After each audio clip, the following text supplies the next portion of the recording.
शांती. आज आहे 21/3/2024 ची मुरली. महावाक्य आहे, गोड मुलांनो, अंतर्मुखी होऊन आठवण करण्याचा अभ्यास करा. चेक करा की मी आत्म अभिमानी आणि परमात्म अभिमानी किती वेळ राहतो. प्रश्न आहे, जी मुले एकांतामध्ये जाऊन आत्म अभिमानी बनण्याची प्रॅक्टिस करतात त्यांची लक्षणे काय असतील? उत्तर आहे, पहिला पॉइंट आहे, त्यांच्या मुखावाटे कधीही उलटे सुलटे शब्द निघणार नाहीत. दुसरा पॉइंट आहे, आपसामध्ये भावाभावाचे खूप प्रेम असेल, सदैव शीरखंड होऊन राहतील. तिसरा पॉइंट आहे, धारणा खूप चांगली असेल, त्यांच्याकडून कोणतेही विकर्म होणार नाही. चौथा पॉइंट आहे, त्यांची दृष्टी खूप गोड असेल, त्यांना कधीही देह अभिमान येणार नाही, कोणालाही दुःख देणार नाहीत. ओम शांती. आत्मिक मुलांप्रती फक्त आत्मा म्हटले तर मग जीव अर्थात शरीर निघून जाते. म्हणून आत्मिक मुलांप्रती आत्मिक पिता समजावून सांगत आहेत. स्वतःला आत्मा समजायचे आहे. आम्हा आत्म्यांना बाबांकडून हे नॉलेज मिळते. मुलांना देही अभिमानी होऊन राहायचे आहे. बाबा आलेच आहेत मुलांना घेऊन जाण्यासाठी. भले सतयुगामध्ये तुम्ही आत्म अभिमानी असता, परंतु परमात्म अभिमानी नसता. इथे तुम्ही आत्म अभिमानी देखील बनता तर परमात्म अभिमानी देखील, अर्थात मी बाबांचे संतान आहे. इथे आणि तिथे अर्थात संगमयुग आणि सतयुग यामध्ये खूप फरक आहे. इथे आहे शिक्षण, तिथे शिकण्याची गरज नाही. इथे प्रत्येक जण स्वतःला आत्मा समजतात आणि बाबा आम्हाला शिकवत आहेत. या निश्चयामध्ये राहून ऐकाल तर धारणा खूप चांगली होईल. आत्म अभिमानी बनत जाल. या अवस्थेमध्ये टिकणे हे खूप मोठे ध्येय आहे. ऐकायला खूप सोपे वाटते. तुम्हा मुलांना हाच अनुभव ऐकवायचा आहे की आपण कसे स्वतःला आत्मा आणि इतरांना देखील आत्मा समजून बोलतो. बाबा म्हणतात, मी भले या शरीरामध्ये आहे, परंतु ही माझी खरी प्रॅक्टिस आहे. मी मुलांना आत्माच समजतो, आत्म्याला शिकवतो. भक्ती मार्गामध्ये देखील आत्मा पाड बजावत आली आहे. पाड बजावता बजावता पतित बनली आहे. आता पुन्हा आत्म्याला पवित्र बनायचे आहे. ते तर जोपर्यंत बाबांना परमात्मा समजून आठवण करणार नाही तोपर्यंत पवित्र कसे बनणार? यावर मुलांना खूप अंतर्मुखी होऊन आठवणीचा अभ्यास करायचा आहे. नॉलेज सोपे आहे. बाकी हा निश्चय पक्का राहावा की मी शिकत आहे, बाबा मला शिकवत आहे, तर धारणा देखील होईल आणि कोणते विकर्म होणार नाही. असे नाही, यावेळी आपल्याकडून कोणते विकर्म होत नाही. विकर्माची तर शेवटास बनाल. भावाभावाची दृष्टी खूप गोड असते. यामुळे कधी देह अभिमान येणार नाही. मुले समजतात बाबांचे नॉलेज खूप सखोल आहे. जर उच्च ते उच्च बनायचे असेल तर ही प्रॅक्टिस चांगल्या प्रकारे करावी लागेल. यावर लक्ष द्यावे लागेल. अंतर्मुखी होण्यासाठी एकांत देखील पाहिजे. इथल्यासारखा अर्थात मधुबन सारखा एकांत घरामध्ये किंवा कामधंद्यामुळे मिळू शकत नाही. इथे तुम्ही ही प्रॅक्टिस खूप चांगली करू शकता. आत्म्यालाच पाहावे लागेल. स्वतःला देखील आत्मा समजायचे आहे. ही प्रॅक्टिस इथे केल्याने तुम्हाला ती सवय लागेल. आणि मग आपला चार्ट देखील ठेवला पाहिजे की कितपत आत्म अभिमानी बनलो आहे. मी आत्म्याशी बोलतो, त्याच्याशीच संवाद साधतो. ही खूप चांगली प्रॅक्टिस केली पाहिजे. मुले समजत असतील ही गोष्ट तर बरोबर आहे की देह अभिमान निघून गेला पाहिजे आणि आपण आत्म अभिमानी बनले पाहिजे. धारणा केली पाहिजे आणि करवून घेतली पाहिजे. प्रयत्न करून स्वतःला आत्मा समजून बाबांची आठवण करणे हा चार्ट खूप डीप अर्थात सखोल आहे. मोठमोठे महारथी देखील समजत असतील. बाबा दररोज जो विचारसागर मंथन करण्यासाठी विषय देतात तो तर खूप मोठा पॉइंट आहे. पुन्हा कधीही मुखावाटे कोणता उलटा सुलटा शब्द निघणार नाही. भावाभावांचे आपसामध्ये खूप प्रेम निर्माण होईल आपण सर्व ईश्वराची संतान आहोत. बाबांच्या महिमेला तर तुम्ही जाणताच. श्रीकृष्णाची महिमा वेगळी आहे. त्याला म्हटले जाते सर्वगुण संपन्न. परंतु श्रीकृष्णामध्ये ते गुण आले कुठून? भले त्याची महिमा वेगळी आहे, परंतु सर्वगुण संपन्न बनला तर ज्ञानसागर बाबांद्वारेच ना. तर तुम्ही स्वतःला खूप काळजीपूर्वक तपासत राहिले पाहिजे. पावलोपावली अतिशय बारकाईने हिशोब काढायचा आहे. व्यापारी लोक संपूर्ण दिवसाची पुंजी रात्रीला तपासतात. तुमचा देखील व्यापार आहे ना. रात्रीचे तपासून पाहायचे आहे की मी सर्वांशी भाऊ भाऊ समजून संवाद केला, कोणाला दुःख तर दिले नाही ना. कारण तुम्ही जाणता आपण सर्व भाऊ क्षीरसागराकडे जात आहोत. हा आहे विषय सागर.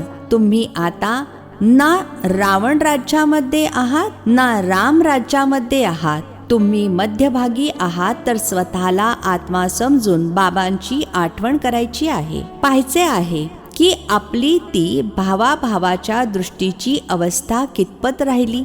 आपण सर्व आत्मे आपसामध्ये भाऊ भाऊ आहोत. आपण या शरीराद्वारे पाड बजावतो. आत्मा अविनाशी आहे, शरीर विनाशी आहे. आपण 84 जन्मांचा पार्ट बजावला आहे. आता बाबा आले आहेत म्हणतात मामेकम, अर्थात मज एकाची आठवण करा. स्वतःला आत्मा समजा. आत्मा समजल्याने भाऊ भाऊ होतात. हे बाबाच समजावून सांगतात. बाबांशिवाय इतर कोणाचा पार्टच नाहीये. प्रेरणा इत्यादीची गोष्ट नाही.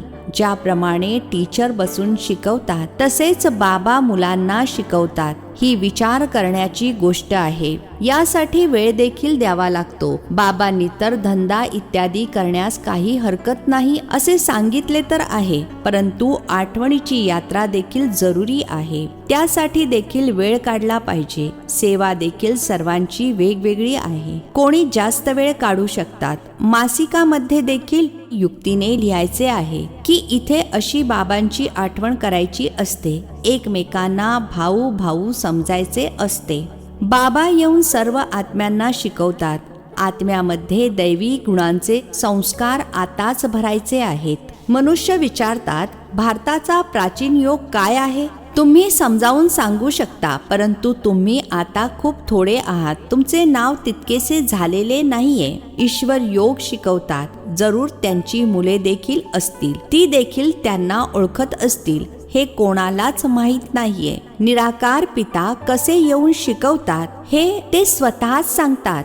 मी कल्प संगमयुगावर येऊन स्वतः सांगतो की मी असा येतो, कोणाच्या तनामध्ये येतो. यामध्ये गोंधळून जाण्याचे कारण नाही. हा पूर्वनियोजित ड्रामा आहे. एकामध्येच येतो. प्रजापिता ब्रह्माद्वारे स्थापना. सर्वात आधी मुरब्बी बच्चा ते बनतात. आधी सनातन देवी देवता धर्मस्थापन करतात. मग तेच पहिल्या नंबरमध्ये येतात. या चित्रामध्ये स्पष्टीकरण खूप चांगले आहे. ब्रह्मा सो विष्णू, विष्णू सो ब्रह्मा कसे बनतात हे इतर कोणीही समजावून सांगू शकणार नाही.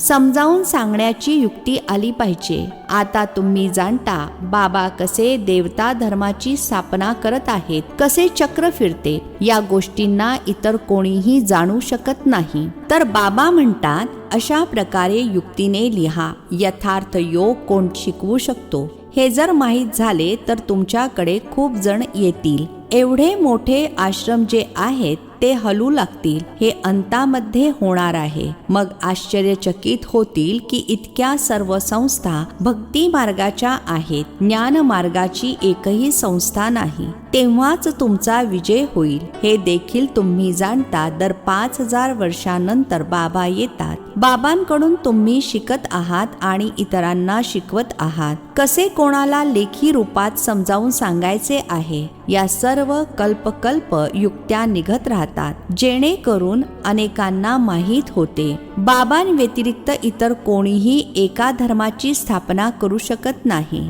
तुम्ही जाणता त्या बाजूला आहे रावण, या बाजूला आहे राम. रावणावर तुम्ही विजय प्राप्त करता.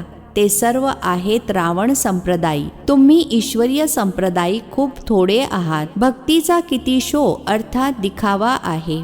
जिथे जिथे पाणी आहे तिथे मेळावा भरतो. किती खर्च करतात, किती बुडून मरतात, इथे काही अशी गोष्ट नाही. तरी देखील बाबा म्हणतात, आश्चर्यवत मेरे को पहचानती सुनंती सुनावंती पवित्र रहंती फिर भी अहो माया तेरे द्वारा हार खावंती.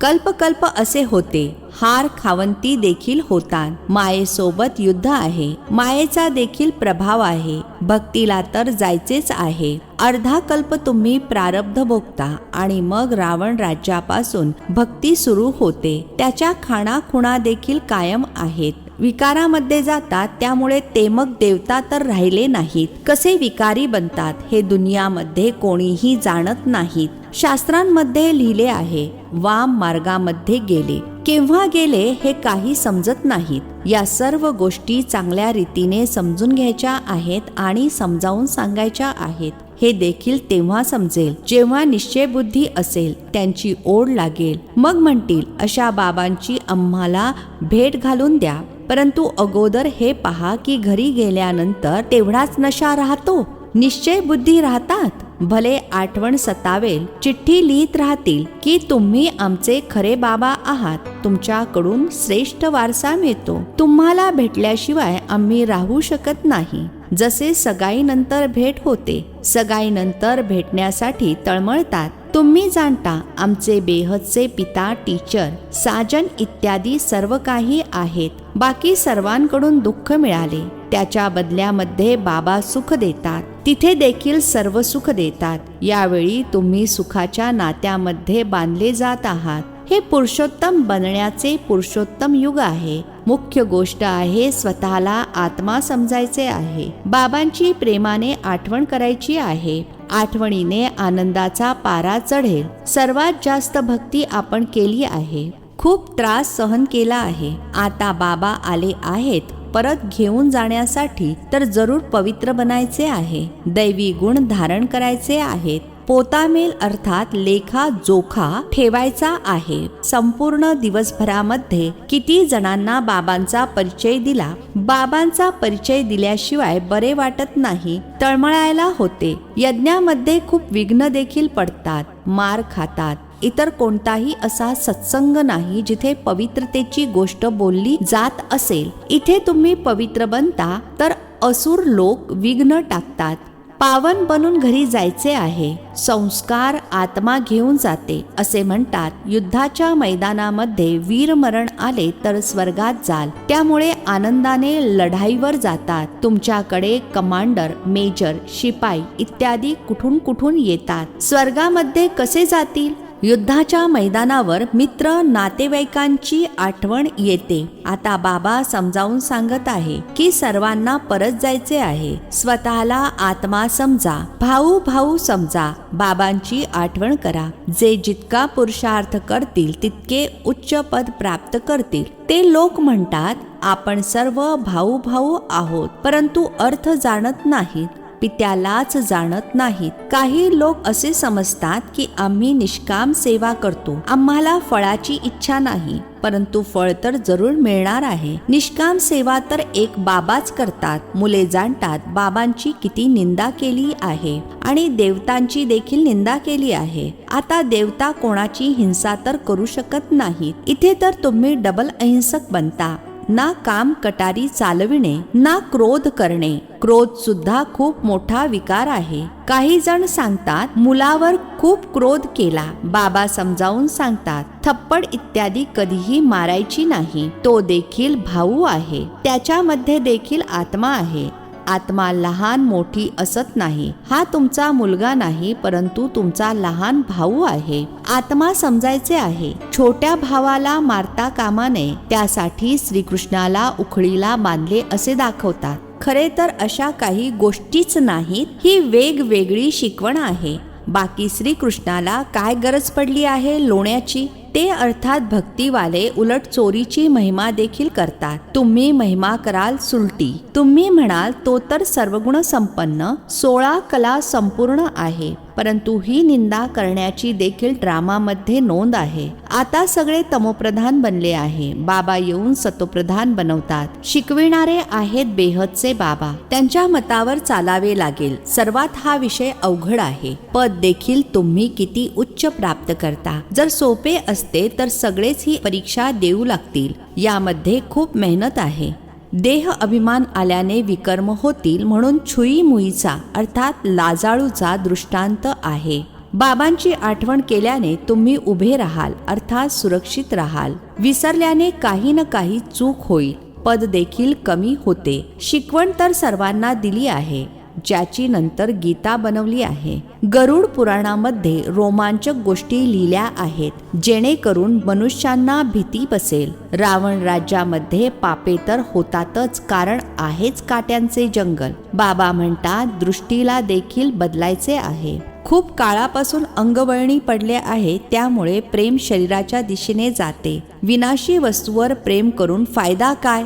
अविनाशी सोबत प्रेम ठेवल्याने अविनाशी बनते. मुलांना हेच डायरेक्शन आहे. उठता बसता चालता फिरता बाबांची आठवण करा. अच्छा, गोड गोड खूप खूप वर्षांनंतर भेटलेल्या मुलांप्रती मातपिता बापदादांची प्रेमपूर्वक आठवण आणि सुप्रभात. आत्मिक पित्याचा आत्मिक मुलांना नमस्ते. आम्हा आत्मिक मुलांचा आत्मिक पित्याला नमस्ते. धारणेसाठी मुख्य सारांश आहे. पहिला पॉइंट आहे, शरीर विनाशी आहे, त्यातून प्रेम काढून अविनाशी आत्म्यावर प्रेम करायचे आहे. अविनाशी बाबांची आठवण करायची आहे. आत्मा भाऊ भाऊ आहेत. मी भावाशी बोलत आहे, हा अभ्यास करायचा आहे. दुसरा पॉइंट आहे, विचारसागर मंथन करून आपली अशी अवस्था बनवायची आहे जेणेकरून मुखावाटे कधी कोणते उलट सुलट शब्द निघू नयेत. पावलोपावली आपला पोता मेल अर्थात लेखा जोखा चेक करायचा आहे. आजचे वरदान आहे, निमित्त आणि निर्माण भावाने सेवा करणारे श्रेष्ठ सफलता मूर्त भव. निमित्त आणि निर्माण भावाने सेवा करणारे श्रेष्ठ सफलता मूर्त भव. स्पष्टीकरण आहे, सेवाधारी अर्थात सदैव बाप समान निमित्त बनणारे आणि निर्माण राहणारे. निर्माणताच श्रेष्ठ सफलतेचे साधन आहे. कोणत्याही सेवेमध्ये सफलता प्राप्त करण्यासाठी नम्रता भाव आणि निमित्त भाव धारण करा. यामुळे सेवेमध्ये सदैव मोज असल्याचा अनुभव कराल. सेवेमध्ये कधी थकावट वाटणार नाही. कोणतीही सेवा मिळेल, परंतु या दोन विशेषतांच्या आधारे सफलता प्राप्त करून सफलता स्वरूप बनाल. स्लोगन आहे, सेकंदामध्ये विदेही बनण्याचा अभ्यास असेल तर सूर्यवंशी मध्ये जाल. सेकंदामध्ये विदेही बनण्याचा अभ्यास असेल तर सूर्यवंशी मध्ये जाल. अच्छा, ओम शांती. नवनवीन मराठी व्हिडिओज प्राप्त करण्यासाठी सबस्क्राईब करा मराठी गॉड रिपोर्ट चॅनलला.